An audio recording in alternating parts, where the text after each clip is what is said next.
Hey, Allison. Good morning. How are you? I'm Actually, it's good. afternoon. Who's counting? Yeah. How did you do on Shop Rural Day, Allison? I had 8 sales Wow. um, from New York to California. Wow. Is that cool or what? Yeah, I was excited. Wow. And you're going live again Friday, Sat is that right? Saturday. Saturday. Saturday. Oh, I can't wait to hear how you do. Yeah. I'm going to use the same time slot that I did successful. So I'm going to run that again. Oh, good. Was that like 6 o'clock? 6:30. Yeah. 6:30. So that's Mhm. only 3:30 in the West Coast. Uh-huh. So maybe they're off school or something. I don't know. Yeah. I don't know how old these people are. I have no idea. No, I'm really happy for you. Now, is that a good day for you compared to other channels of sales? Well, I've just done it the one time when we did the Shop Rural Day, which was a Thursday. Yeah. So I could probably play around and see what days work best. But No, I'm what I meant was like, is 8 sales in a day good for you, like compared oh, to going to a farmer's market or something like that? um, well, I tell you, I haven't done the farmers markets, but I've done like little festivals. Yeah. Um, the I'll do I can do as many as 20 to 26 sales on a festival. So Wow. yeah, but most Okay. of those are people that are repeat customers. When they see me, they come and get more. I So got you. I got yeah, you. Interesting. Um, I wonder if you invited them to your live show if they would buy more. Because maybe. that way they don't have to wait to see you somewhere. Yeah, I hadn't thought about that. Yeah, I think you might well have an audience that you can bring. One of this company I'm working with, this Talk Shop Live, what they do, they when they do that, when you do your live stream, you can also stream it to your Facebook or your website at the same time. Oh, wow. So I think Wow. that's really good. And the other thing is, they leave the recording up indefinitely, and people can keep buying from the recording. Wow. Isn't that technology amazing? I think it is. They said 50% of their sales come from recordings, not live. Wow. So See, yeah, then you could get people, yeah, direct them to your recorded yeah, session. yeah. So I'm looking forward to it. I think they're quite a bit larger than Pop Shop Live. They've been around about a year longer, and Yeah. I can't really tell, but it seems like a larger organization. They seem to have more uh, guidance and stuff like that they can give us. So Yeah. hopefully they'll be responsive. I know this is a really busy time for everybody, but I want to set up. I'm going to call it Rural Holiday Market and just have it be ongoing. So it isn't just Okay. a day, Okay. and people can come and go as they want and go live. And I've got another a large media company out of New York contacted me about possibly helping some of their small merchants, very similar kind of merchants in rural New York and stuff. So we might Oh, be able to neat. get some, Yeah. get some of their audience as well, which is pretty big. They have big audiences. So that you all would be introduced to them and vice versa, you know. So we'll see if we can work something out with them. The, Yeah. the problem I had with Pop Shop Live, and I didn't really know it, but we had 82 companies apply to go live, but only 19 actually got onboarded. Really? Yeah. Wow. Yeah. So there's just a lot of drop balls that I was Wow. not kept abreast. I didn't know a lot of that was going on. I didn't really have visibility. I thought everything was going pretty well, but apparently they were just overwhelmed. They weren't used to doing that many people all at once. Yeah. Yeah. Uh, Well, I got my shipping mixed up because they said it was a flat rate. And yeah. when I logged in the when you put in your products, they ask you, are you going to set your shipping or is it a flat rate? And so I put flat rate in there. Well, fast forward to the sale day, I never could get my labels. Well, when 4 days later, we finally decide, they said, oh, but you went ahead and put in your flat rate fee. I said, well, no, I put in what you told me to put in. But anyway, I ended up having to do shipping out of my pocket, which was a lot more than, and then it was late because I didn't get my product shipped until Tuesday because we were trying to figure out what was going on. So I sent an extra jam to everybody that ordered. Said, sorry, delay. You know, this one's on me. Oh, wow. I'm sorry that happened. I just don't think I think that they're used to getting sellers one at a time. I don't think they're used to getting a whole bunch at once. And I think that we kind of broke their system, I think. But it's a learning curve, and I'll do it again. You know, I mean, the way I look at it is, why it's not costing me. I mean, I'm in my home. Why not? You know, it's I had 8 sales that I wouldn't have normally had, so why not? Yeah, I think that's the way to look at it. And I think also if you do bring some of your audience, I think some of your regular buyers may rebuy sooner than waiting to see you at a festival or something. Right. So at least Especially now with Christmas, Hey, Kai, how are you? I'm doing well, Dennis. Hey, Allison. Hey, part of the group that I tried to bring on board were on Android, and that didn't hit till last minute. So that's where some of my contacts were kind of waylaid, if you will. Yeah. So that kind of hurt them, but they're looking forward to moving forward with this platform and seeing what they can do in the future. So good. What I'm trying to do with them is basically to allow the Shop Rural Day only. I want to call it Rural Holiday Market and just leave it up. And so far they haven't said yes. So that's one of the reasons I'm looking at an alternative. I don't know what there is, that they have to consider, but they're going a little slow. They were all anxious there for a while. Now they're not as anxious. So who knows? But they probably got something hotter and newer in their plate. You know, they're excited about. Be my guess. But who knows? But it'd be great if they did put that page up and let us all jump onto that event, if you will. That would be good. Yeah, and that's the plan. And I'm pretty sure these other guys are going to do it, this Talk Shop Live, but I really would like the Pop Shop people to do it also. So I'll keep after them. You know, they're West Coast, so they kind of come to life at night. So I find I gotta, stay with it until 8 or 9 o'clock at night before they really kind of wake up, and the executives anyway. So, okay. Well, I guess we'll go ahead and get started. We don't have hey, Eva, how are you? So I'm good. How are you? I'm good. We don't have a big group today. So we're going to go through this. Checking your progress is really about goal setting. So this won't take too long, I don't think, and hopefully it'll be helpful to everybody. So let me do my thing here, share my screen, all that kind of stuff. Okay. And here we go.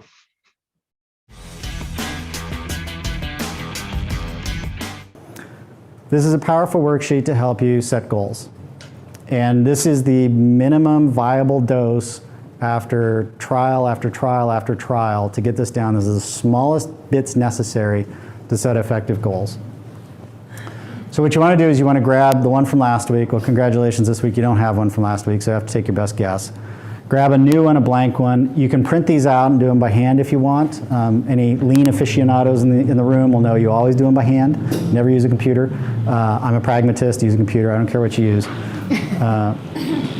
So how do we go through it? What I'm going to do is walk us through the various different sections of this worksheet and talk about how to go through them. There's a facilitation guide that I produced as well that you can have up and step through. It's got facilitation prompts, the questions you ask, all the materials you need, the techniques to use, it's all there. This isn't just about getting things done, it's about learning. As adults, we have to take structured time to reflect and learn. So a piece of this is that take your last week's sheet, or if you don't have one this week, because this is potentially your first week you're setting a goal, take your best guess what your goal was last week. Most of you will stand there and go, didn't have a goal, just getting stuff done. That was our goal last week. So again, that really gets you into that trap of motion versus progress. So reflect on that. When you do this next week, copy in the objective and key result, what you expected would happen, into the top part of this, top left part of the form. Then go in and note the actual results. So this is an example from a Techstars company. So their previous objective was understand how landing pages affect member registration. Their expected result was increase member. I just want to make the point that we have, these sheets are available if you really want to do it. Member registration via landing pages from 50 a week to 60 a week. So that was their objective and their key result. Then note the actual result. So it increased from 50 to 70. So it improved.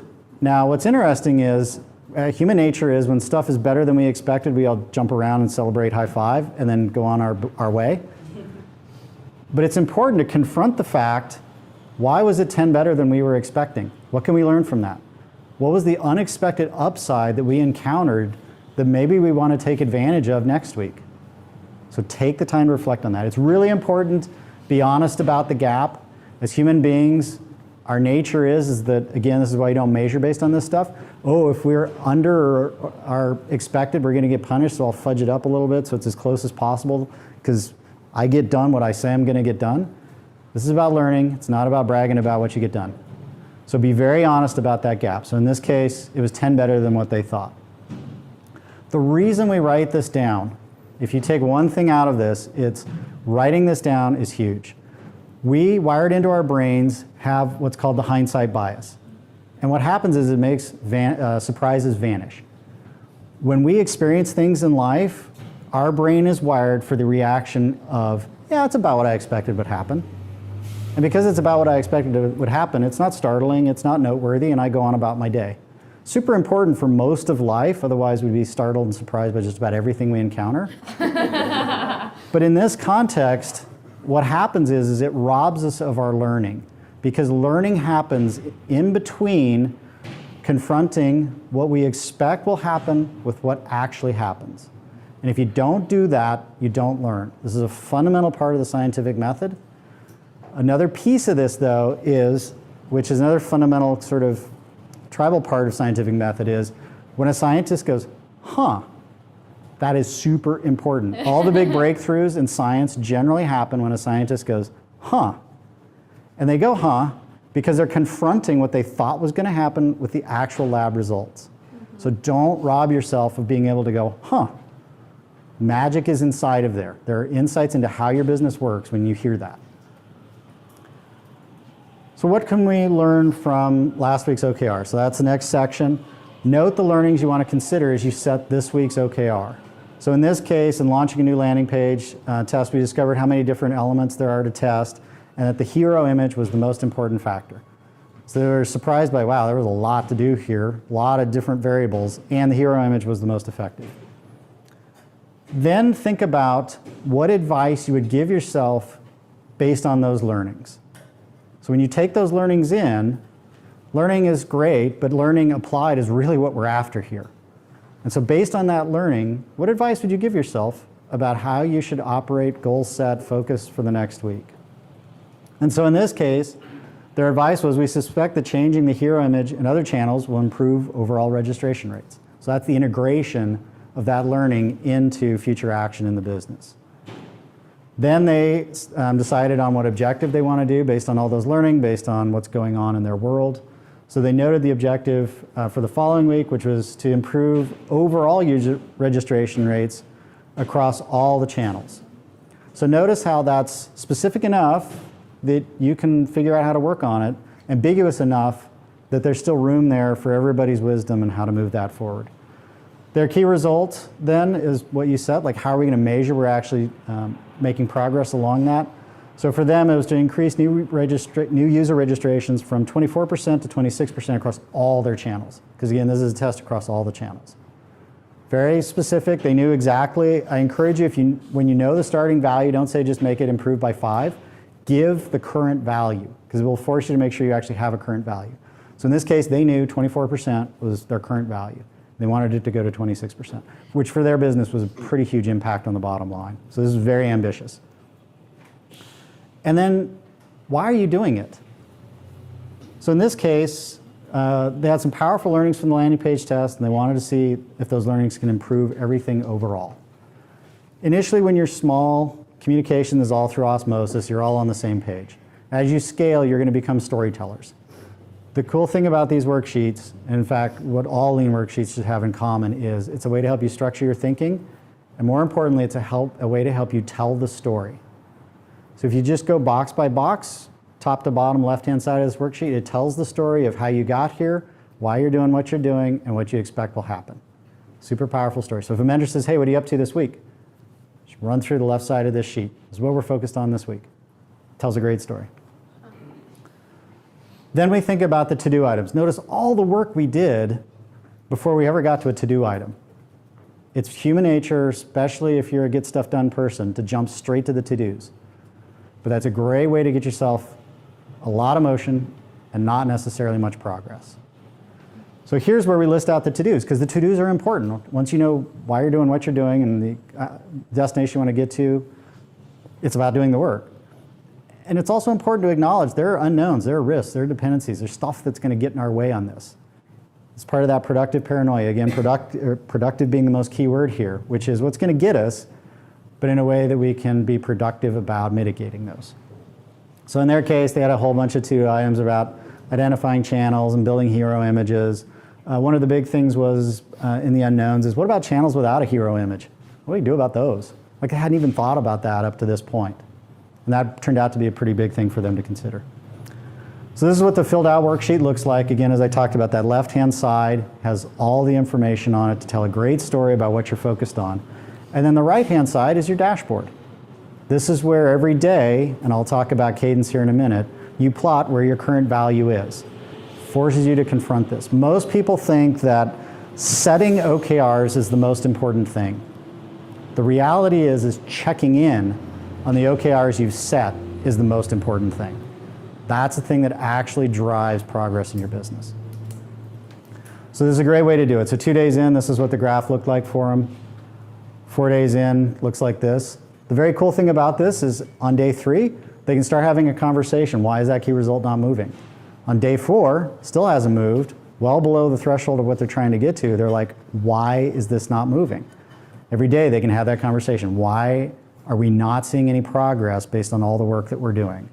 They tweaked a few things around, and then the last couple of days they saw a pretty big spike. This is a consumer product, so this key result can move very quickly based on energy they were putting into the market. So they accomplished their goal, and they could see by day 4, though, that they were shaky. Like, it was, they didn't know if they're going to get it across the finish line.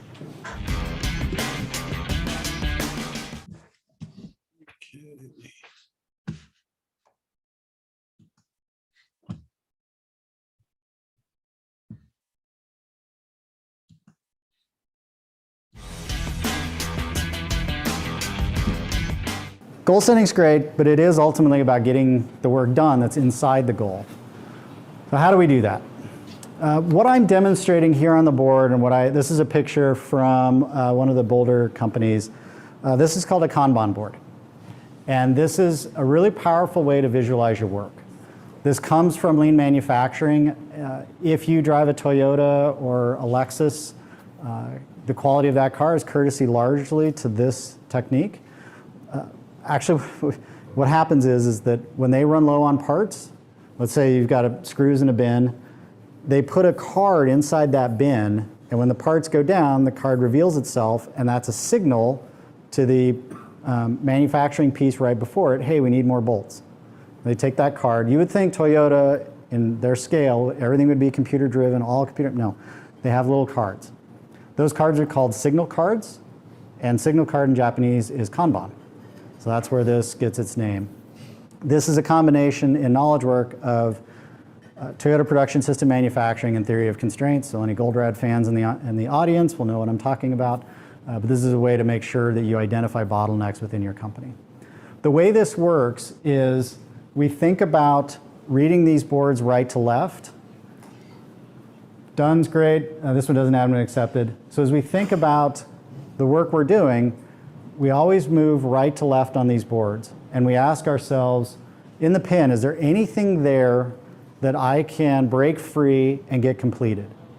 The reason we work right to left on these is the things closest to the right are closest to customer value. The whole mindset here is the thing closest to customer value is the next thing we need to put energy in to get to the point where we have achieved customer value. May not be customer, maybe proxy customer, intermediate things, but the thing closest to being done, get it done. Human nature is we love starting things. It feels good to start something. Oh yeah, I'm working on that. I get a free pass, I'm working on that. It's about finishing things, it's not about starting things. So this whole system is to help you finish, not start.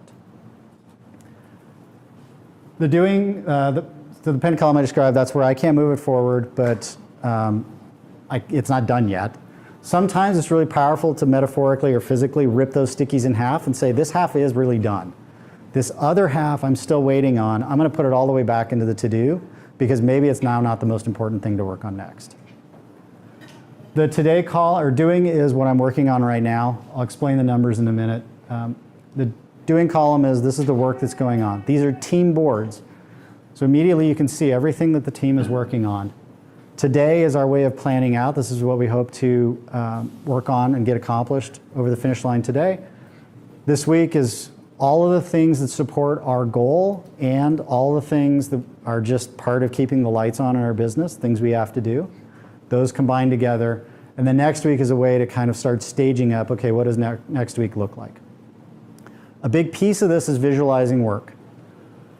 It's so easy in knowledge work to just kind of think, oh yeah, I've got this covered, I'm working on stuff, and not really realize how many gremlins are sitting on your shoulder screaming at you, hey, you got to get this done.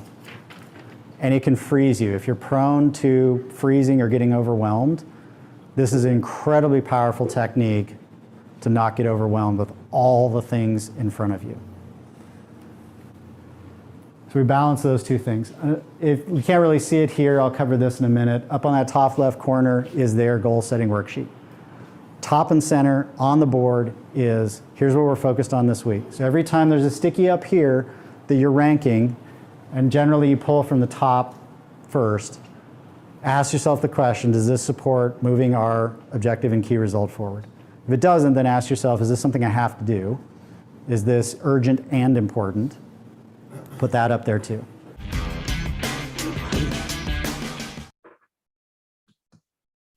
And we just have one more.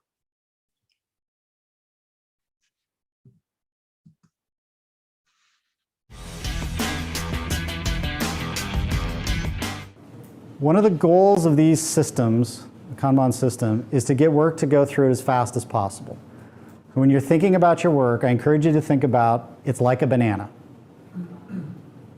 You don't want to pick a banana if it's just going to sit around and not actually get to the customer. These things rot.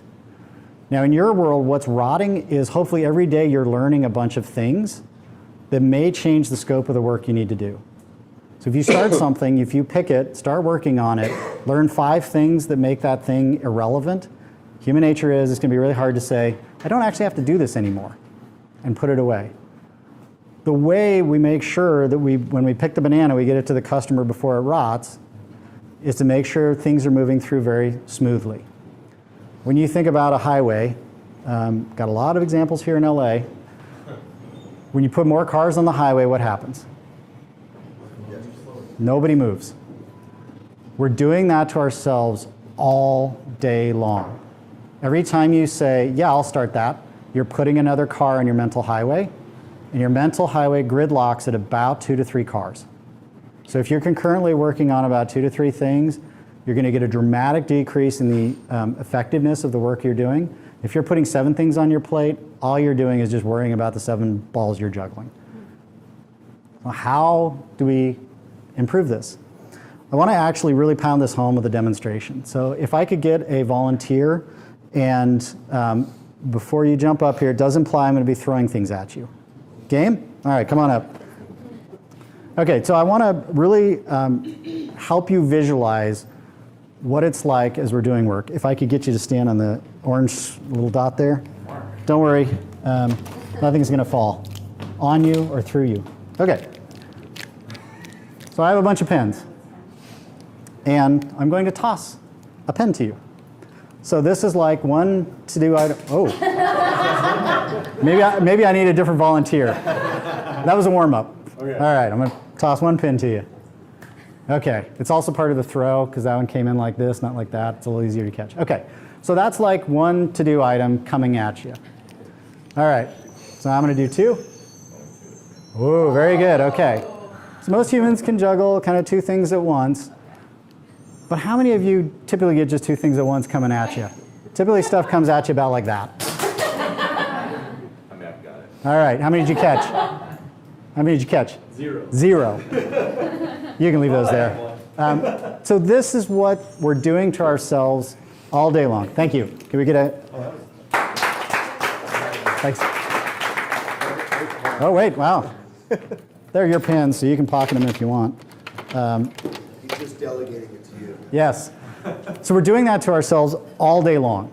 Now the trick is that you're not, like things are getting thrown at you all day long. If you try to catch them all, usually as a human, 1, no problem. Usually you can catch 2 things just fine, both physically and mentally. What happened when I threw all those pins? Like our reaction is this. The other thing about this is be very mindful of running ambulances down your highway. It's very tempting to go, stop everything, emergency, we have to work on this. Every time you run an ambulance down, just like on a regular highway, no matter how fast the highway is going, it will come to a halt. And it takes a long time for that flow to come back. So be very mindful. You can say, oh yeah, that's on fire. Can I put it as the next thing I'm going to work on once I finish everything else? Because remember, this is all about finishing, not starting. And you get to have that conversation. You get to see how much of all this stuff is queued up, waiting for you to start on.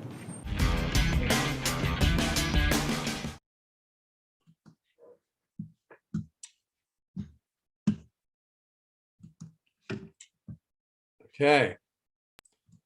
So my goal in sharing this was not so much the details of the software or the process they use, but really the idea of kind of mapping out what you have to do. And in many of your all's cases, you're working by yourself or a very small group. So I would argue it's even more important to get your act together because there's no one really to pick up your slack if you don't do it. But I've done a lot of projects with those sticky notes on a wall. I don't know if you all have had that experience. That it's often used for idea generation, where you state a problem and then people put those sticky notes underneath in some kind of form or fashion to think about how that problem could be solved or that idea could be generated. So there's lots of stuff on the web about that, all of that kind of stuff, whiteboards and et cetera. And like I said, my goal was not to really promote that, but it was really just to give you a sense of organizing yourself in a way where you can, you have a goal that is driving you toward your destination, and not just to be active, not just to be busy, but have some sort of way to track it so that you can look back and say, okay, I'm making progress, or you know what, I've looked at the damn thing for 2 weeks now and it hadn't budged. And that's really what I'm trying to get to is figure out what you have to do and take a look at it and measure your progress. I don't know if you set things like sales goals or whatever the goals might be related to what you're doing now, business or otherwise, but having a framework that you can follow really takes some of the stress off of, you know, what do you need to do? You might at some time, it's particularly if it's a long-term goal, it's hard to stay on track. There's so many pressures on you to change or do something different, or everything looks like that ambulance coming down the road, the example he gave. I've known people who live their entire life like that, hair on fire ambulance coming down the road. I don't know how they do it. I could never do it. But this is a resource. There are worksheets there on that page. If you really want to get into it, you can. But maybe some of you, can share what's worked for you in terms of goals, setting goals and tracking them. Kaim, you want to comment on that? I can. Honestly, I was tracking sales goals, and it really amped up my frustration and my aggravation, because it was like, there'd be a week or two that you met them, and then they'd be a month that you didn't. So I'm like, you know what? You can't focus on what you can't control. So you can only control this in sorts, you can add more markets, you could add more retail, you can do that, but trying to focus on the bottom line is really being detrimental to the business. So we shifted our focus and started prioritizing, okay, can we add more accounts this week? Can I add a different market this week? Can we do other things that helped the bottom line? So it was changing a mindset in my business. But no, I do basically, but I work on my calendar. Everything tasks go there, and then I can work off or reprioritize as I go through the day. In fact, I've got a list here of things that happened this morning that because I was in the kitchen, I can't stop every time the phone rings. So we turn the phone off. We take care of that after lunch and after class. We'll follow up with those, and then we'll take care of it. We'll move forward. But yeah, it's all about having the right priority and balance for me. Yeah. And I think your example is really good. It's measuring what's important, right? So certainly sales are important. But some businesses are very transactional oriented. How many cars did you sell, or how many computers did you sell, or whatever. And there's not a lot. In your case, you've got a lot of things going on to create value for your customers, right? You're making stuff, you've got packaging, yada, yada, yada. You have a whole long list of things. So I think it's smart to focus on things that will move the needle eventually, but not necessarily obsess over something like just sales. So Eva, anything from your experience, your corporate experience, or what you're doing now? I think a lot of what's been shared the last 2 weeks have been really good information from the corporate side. I track sales, I track OR, I track other metrics, right? Number of products, new customers, counts based on key account, different levels of qualifying those accounts. So we track a lot of things from the corporate side. I think working in this micro business, being a solo entrepreneur and helping other solo entrepreneurs from the polar opposite perspective is really challenging. And trying, I've heard all the Kanban tools, seen those, lean manufacturing, all that I love from the corporate side. But when you're one person doing so many things to start up a business, it can be overwhelming. I think Sana said that the other day in the call, and that resonated. So I think what I have a lot of lists, and I go by a calendar. I have multiple emails, but I don't run my day on 6 email accounts. There's no way to do that. So I do pick, okay, on my personal Google Calendar, if I set myself an appointment to follow up for something for Tour Warrington or one of my vendors or a grant application, those are things that I'm driving to. Those are the key goals. If it gets assigned a calendar spot on my personal calendar, and if I don't get it done that week, I move it to the next available day. So I try to do these things where I can keep them on my cell phone that's always with me, because I'm traveling often, or not always at my computer working, or I can pick up something from my personal item in between a lunch break, like right now. So I think it's everyone finding their comfort zone. And I like what was just said, right? For small businesses, it's not always about the revenue or turnover. Maybe it's we have a new product that's launching, or we got into 3 new markets for next year, or different types of goals that give you that positive feedback that, okay, your product is connecting with people. And if we stay the course on trying to grow these relationships and exposure, then the sales or the other items are going to come along. Yeah. So I agree with what was said. And I think I'm working on some of those projects for some small businesses that I'm kind of being a consultant for as a volunteer. And I'm kind of helping the people think this way too, right? What can we do in the next 30, 60, or 90 days that are going to impact your business next year? Let's map those out, make those happen, and then set another 30, 60, 90-day round.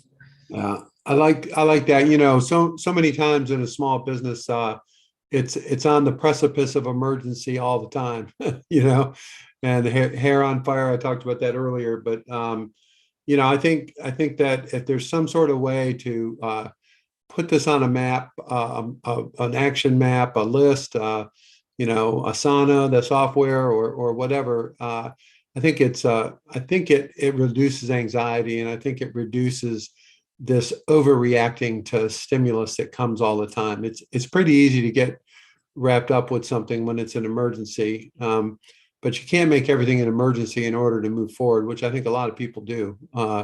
They wait for it to become critical before they actually do it. That's what I used to do with homework, right? I would wait, the big term paper was due, and it'd be the Sunday night before, and damn, I got to write this term paper. Holy shit. And I stay up all night and barely get through it. But I think that having some kind of track to run on really does make a difference. Allison, do you have any thoughts on this kind of thing?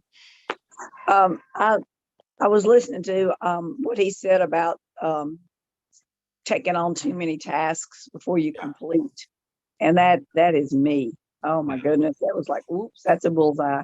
So definitely to reevaluate that and just, it's like squirrel, and you run to see what the next squirrel is. Yeah. No, I think of somebody like, this is really dating myself, but you look back at, someone like Christopher Columbus, or somebody who's got to go across the ocean. He's got to have a big picture in mind. He can't worry about that boat full of Indians that's coming at him right at this moment trying to kill him. So I think having a good perspective on what it is that you need to do and why really can help a lot. Okay, well, so just to kind of, I'm going to be working on this Talk Shop Live. So, be looking for that as soon as they give me the details. December 1st, Wednesday, we have a guest speaker. Now, Kym, I think you may have heard Andy Galinsky before, the guy I call, the Michael Jordan of consumer product goods. He's really good, and I hope everybody can listen to him. He is the guy who purchased Burt's Bees for Clorox, and he also has purchased a number of small consumer product goods companies in his various roles. So he's incredibly insightful about branding and positioning and how all this stuff works. I could listen to him every day. He's so good. So he will be our guest speaker on Wednesday, December 1st. So just kind of keep that in mind.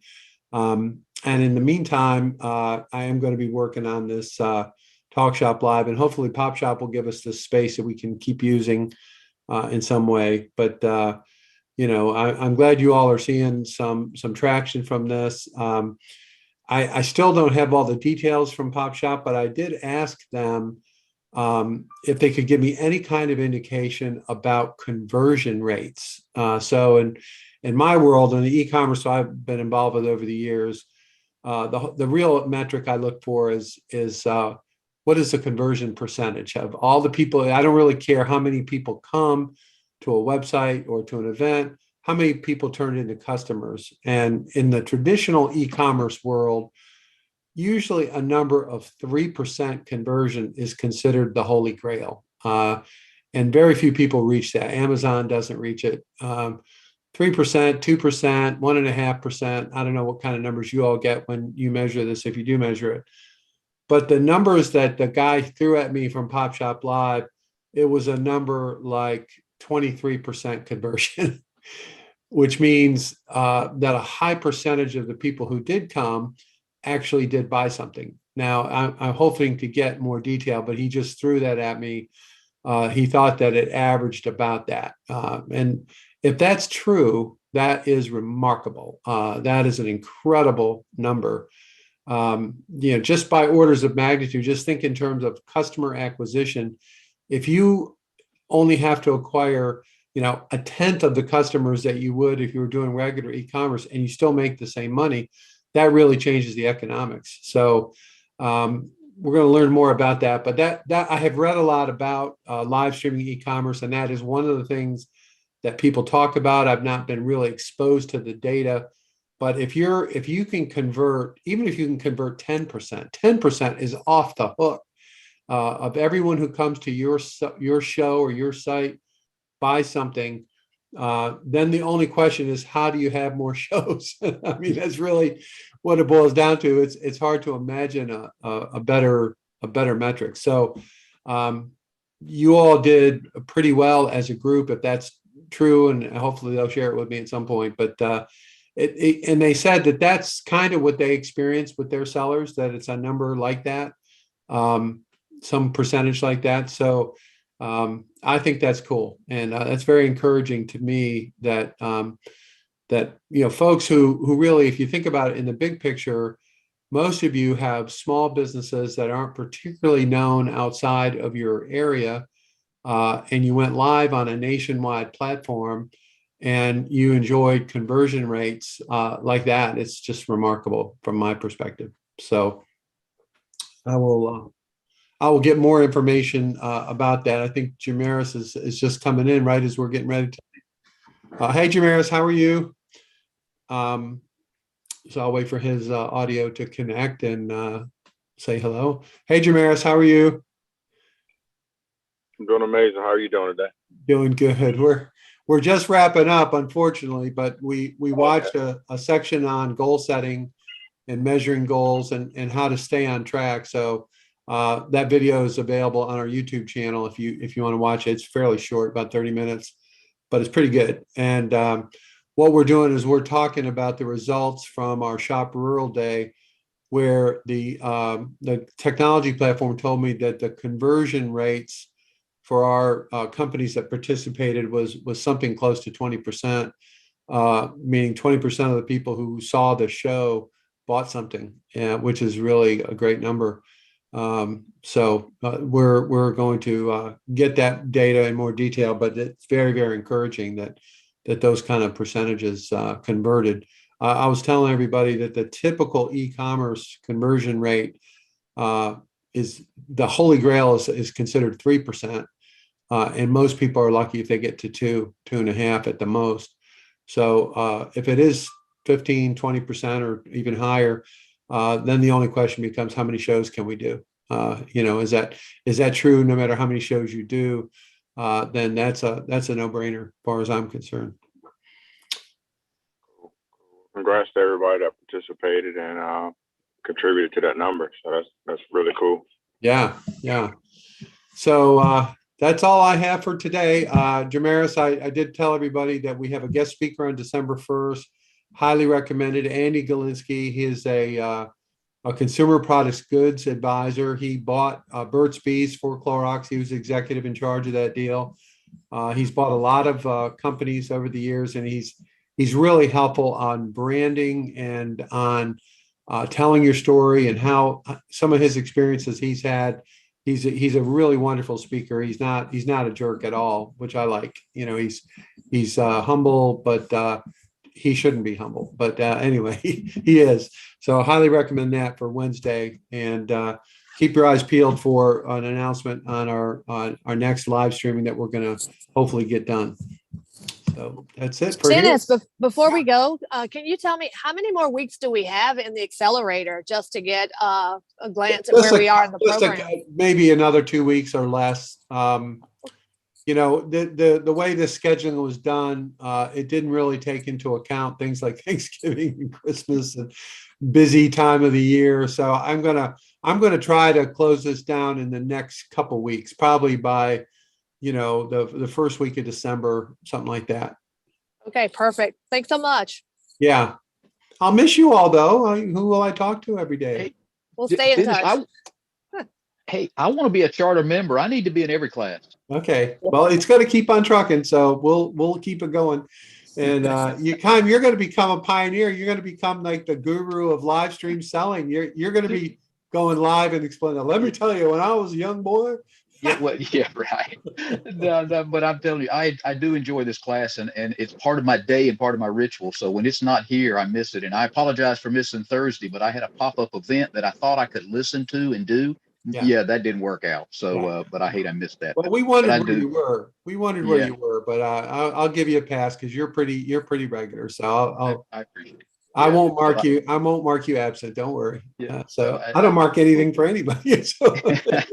Well, it's worth the price of admission to be here. I promise you. Oh, well, thank you. Thank you for saying that. I appreciate it. All right, everybody. Have a good rest of the day, and we'll see you next Monday. Happy Thanksgiving. Happy Thanksgiving, guys. Happy Thanksgiving.